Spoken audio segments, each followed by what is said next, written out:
Gumawa na naman ng US ng bagong submarine. Oo, isa na naman itong pang-ilalim na pangwasak na nilikha ng US. Ano ba ang itsura nito?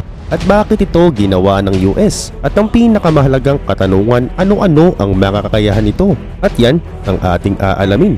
Pero bago yan kaibigan, i-click mo muna ang subscribe button para isa ka sa mga mauunang makaalam kapag may bago kaming videong i-upload. Kaya naman simulan na agad natin.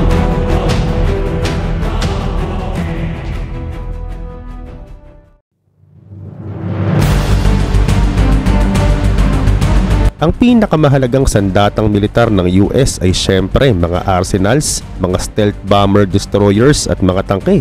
Pero kung tutuusin, walang sinabi yan sa mga bagong gawa nilang submarino, partikular ang high-class nilang Virginia-class 5 Block submarines. Hindi ito gaanong malakas pero kaya nitong magpagimbal ng isang bansa. Ang unang Virginia-class submarine ay unang pinilano ng US noong 1991 bilang pamalit sa may Seawolf-class submarine na may presyong $1 bilyong kada isa.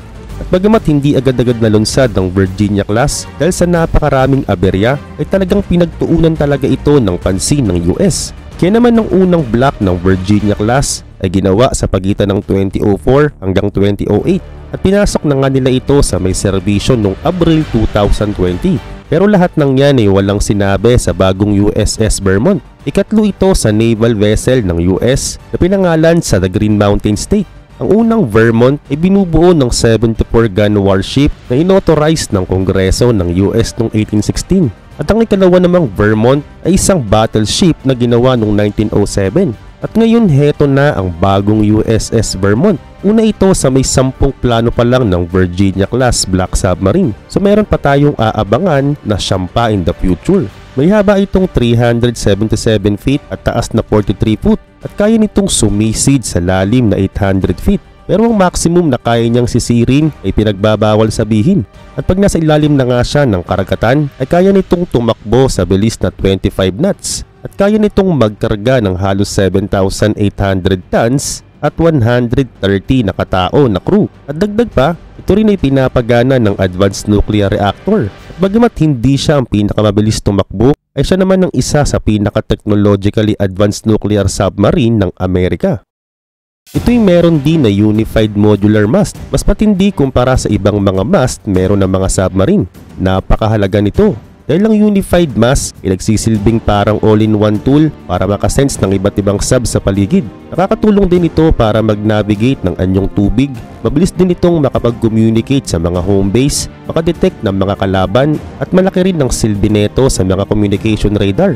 At bukod pa, mayroon din itong advanced pump jet propulsor kung saan mas matibay at mas maganda ito kumpara sa may traditional blade propeller. Pero bakit? Maiiwasan kasi nito ang mga bantang panganib dulot ng hindi makontrol at mas tahimik din ito kumpara sa mga tradisyonal. At ang dalawang features na ito ay nakatop up sa lahat ng electronic ship control system na accessible agad ng mga crew.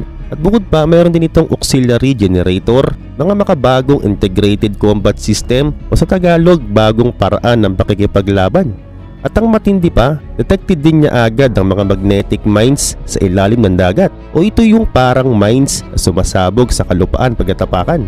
At heto pa, ito rin ay merong 9-man lockout chamber. Ito yung maliit na detachable submarine na pwedeng magrubing ng hindi nahahalata o napapansin ng mga kalaban. At para hindi rin sila agad-agad madetect at hindi rin matrack ang kanilang communication system, meron sila ditong sonar system. Ito'y maraming component. Ang unang component ng system ay ang the Large Aperture Bow Sonar Array. Ito'y nagbibigay ng makabagong passive detection capabilities o ito yung detected agad nila ang papalapit na mga kalaban. Ang ikalawang component naman ay ang Fiber Optic Sonar Array kung saan sensor ito na nagbibigay hudyat sa combat system o paghahanda sa nalalapit na labanan.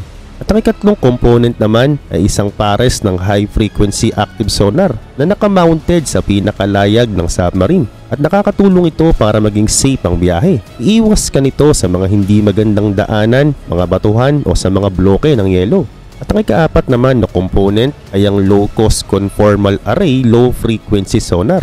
At ito naman ang nakakasagap ng frequency sa itaas at sa likod ng submarine. At ang pinaka-final component ay ang TB-34 Fat-Line Tactical Tone Sonar Array at TB-33 Thin Line Range Search Tone Sonar Array. Ang dalawang ito ay dalawang sensor na nagsisilbing dalawang tenga sa paligid ng submarine. At napakaganda nga nito dahil malalaman agad nila ang kalaban ng mga barko sa layong 3,000 miles. Astig no? At lahat ng mga nasabi ko ay di pa dyan kasama ang kanilang mga kargada. At kung kargadang pag-uusapan, ito'y merong napakaraming Tomahawk cruise missiles at marami din itong Mark 48. Ito yung mga advanced torpedoes. Ayon sa mga ulat, kaya ng mga missiles na ito na patamaan ang mga target nila sa kahit saang panig ng mundo nang wala pang isang oras. At kung totoo man ito, ibig sabihin, ang kanilang mga missiles ay kayang mag-travel sa bilis ng Mach 10 at Mach 20. At katumbas na ito sa bilis na 7,600 to 15,200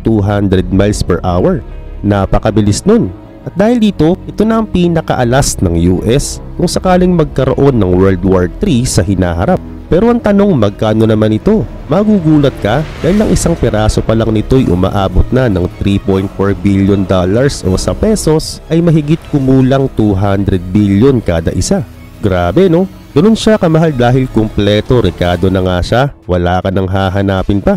Ito'y meron pang 4 na tubes kung saan kasya dito ang 38 na mga Tomahawk cruise missiles. At ayon sa mga eksperto, ito ang pinakaalas ng US para sila pa rin ang mangibabaw kung usapang pang-ilalim ng dagat ang pag-uusapan.